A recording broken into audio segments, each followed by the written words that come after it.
La literatura y las artes plásticas, sobre todo la escultura y la pintura, siempre han tenido relación. ¿Quieres saber de dónde viene esto? Hola chicos, bienvenidos una vez más a Locus Amoenus. Yo soy Mon y el día de hoy veremos la relación de las artes plásticas con la literatura. Es importante saber que este es un tema que se ha tratado por los historiadores principalmente. Hegel sitúa el nacimiento del arte mucho antes que el de la religión. Esto es muy importante y en cierta parte tiene algo de lógica. ¿Por qué? Porque cuando el hombre empezó a desarrollar las culturas que hoy en día conocemos, buscó una forma de conectar con la naturaleza y esta forma fue la expresión artística, principalmente la pintura y la escultura. Así que con esto debemos de plantearnos la pregunta: ¿cuál es la relación exacta entre la literatura y la escultura y la pintura? Como ya se mencionó anteriormente, el hombre, en la búsqueda de poder enlazarse con la naturaleza y aprovecharla para su beneficio, tuvo algunas situaciones que no podía explicar, que no hallaba porque llovía o porque había truenos o temblores, así que buscó una forma de explicar estos fenómenos que para él eran sobrenaturales. De estas explicaciones nacieron los mitos, principalmente los mitos de creación, y con ellos se fue dando la creación de religiones diferentes dependiendo de la zona y de cada cultura. Pero lo importante es que a partir de estos mitos, de este primer inicio de la literatura, se fueron dando también las representaciones de ellos, de estos dioses en los que los hombres buscaban protección. Y también es muy importante puntualizar que esta nueva manifestación artística no era simplemente por el placer de observar, de deleitarnos como se tiene hoy esa idea, sino que, como también ya se dijo, era en un ámbito religioso, también era en un ámbito para demostrar poder. No cualquiera tenía el lujo de mandar a crearse una escultura o levantar una pintura, un mural en honor a un dios. Estas acciones eran ordenadas por gente de un alto rango. En un principio, las expresiones artísticas eran una demostración de poder. Para ejemplificar mejor lo anteriormente dicho, me voy a valer de 4 culturas principales y muy conocidas. La primera de ellas es la cultura griega. Como ya se sabe, los griegos crearon muchos mitos para explicar el amor, la muerte, todo lo explicaron con mitos. Si les interesa conocer alguno de estos mitos, tenemos una sección que podrán encontrar aquí. Gracias a estos mitos que se fueron dando, también se fueron dando estas expresiones artísticas. Vamos a abordar 3 de ellas, principalmente de la escultura, pintura y arquitectura. Una aclaración antes de todo esto: se van a usar ciertos términos técnicos y para que no se confundan explicaré que un bajorrelieve es una escultura cuya superficie se encuentra en una pared y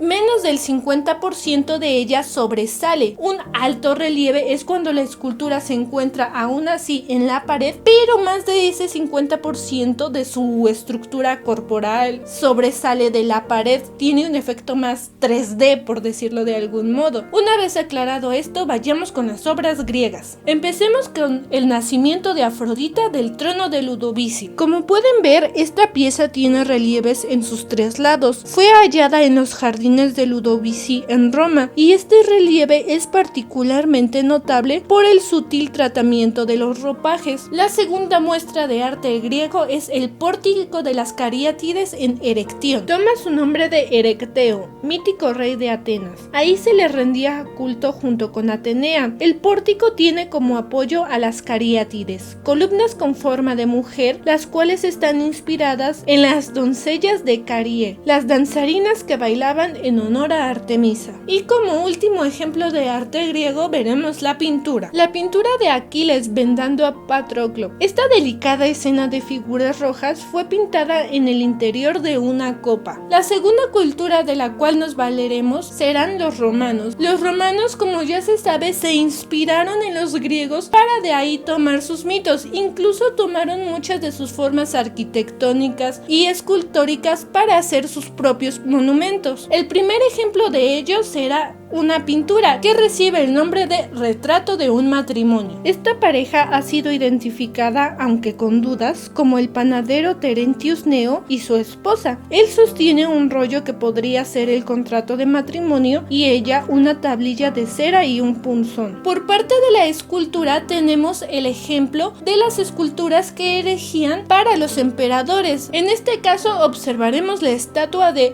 Augusto Prima Porta. Se halló en la villa de Livia en Prima Porta. El peto está decorado con sus hazañas militares, incluida la recuperación de antiguos territorios. Esta era una muestra de poderío ante los demás sucesores que quisieran tener el trono. Y por último podrán ver el sarcófago de Ludovici. Los altorrelieves de esta pieza muestran a los soldados romanos luchando contra germanos. La decoración típica eran batallas heroicas. Normalmente aparecen militares de alto rango. Estos sarcófagos se empezaron a hacer en la época de los romanos, ya que anteriormente se tenía la tradición de quemarlos en piras funerarias. Pero fue gracias a los escultores que empezaron a hacer estas obras que se cambió la tradición de quemarlos a preservar los restos humanos en sarcófagos bellamente adornados. La tercera cultura que veremos serán los egipcios. Los egipcios tenían un arte muy geométrico y muy naturalista. Sobre todo estaba cargado de simbolismos. La mayor muestra de sus pinturas son sobre todo de carácter religioso o político, y estos dos ámbitos estaban muy unidos, eran prácticamente uno. El primer ejemplo que veremos de los egipcios será la máscara de Tutankamón. Esta máscara funeraria de oro con incrustaciones cubría la cabeza y los hombros de la momia del joven faraón, encerrada en 3 ataúdes, el más interior de los cuales era de oro macizo. Esto es una demostración de que el arte era solamente para los seres más poderosos, no cualquiera podía acceder a ellos. El segundo ejemplo de esto es la Esfinge de Giza. Esta enorme estatua es la más grande de Egipto. Se construyó como una figura de guardián con cuerpo de león y cabeza de hombre con el nemés, o tocado real. Y como ya les había mencionado anteriormente, la pintura estaba muy relacionada con el ámbito religioso, como podrán ver en el siguiente mural, que es una escena del pesaje del corazón contra la pluma de Mat. En esta escena del juicio del difunto de El libro de los muertos, un hombre llamado Ani aparece a la izquierda de su esposa, mirando cómo su corazón es pesado contra una pluma, que es el símbolo de Mat, el orden divino. La deidad funeraria que aparece es Anubis, el dios con cabeza de chacal. Era una figura clave en el juicio de los muertos. Si el corazón era deficiente, era consumido por el devorador, el monstruoso ser de la derecha. Con este pequeño mural nos podemos dar cuenta que el mito que los egipcios tenían para pasar al otro mundo era representado en estos murales porque era sumamente importante para ellos. Era su respuesta a la muerte. Y la última cultura que abordaremos serán los chinos. Los artesanos chinos se caracterizaron principalmente por forjar obras en metal y hacer grandes monumentos para las tumbas de los poderosos. Ejemplo de ello es el ejército de terracota. Más de 7,000 guerreros de arcilla, junto con cientos de caballos y carros, formaban parte de la escolta póstuma del primer emperador de China. Se colocaron alineados en una red de fosas y corredores, protegiendo la tumba principal. Lo increíble de esta obra de arte es que cada una de esas esculturas tiene sus rasgos propios. No hay ninguna escultura que sea igual a la otra, y además esto era una gran demostración del poderío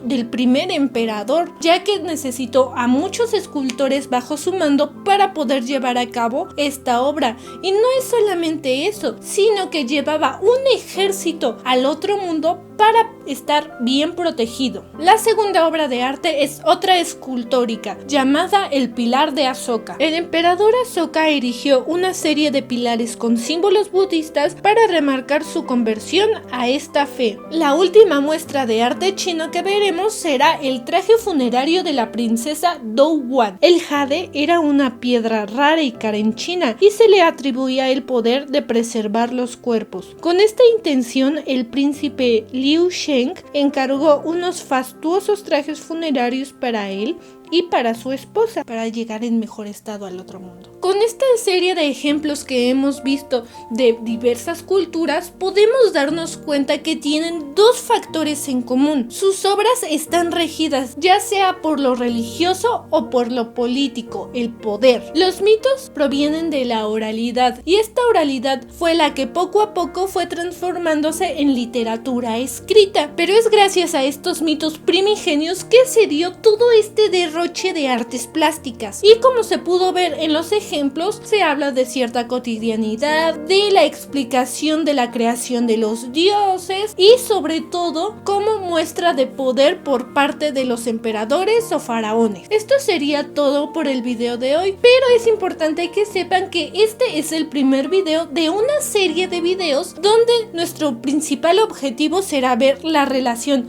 entre la literatura y entre las artes plásticas, y para ello nos basaremos en las corrientes literarias y en las corrientes artísticas para que veamos cómo se desarrollan en conjunto, cómo no son entidades separadas, sino que tienen muchas características en común. Nos vemos en el siguiente video de Pinceladas de la Literatura. Suscríbanse, denle like, activen la campanita para que puedan estar súper informados. Eso sería todo. Hasta la vista.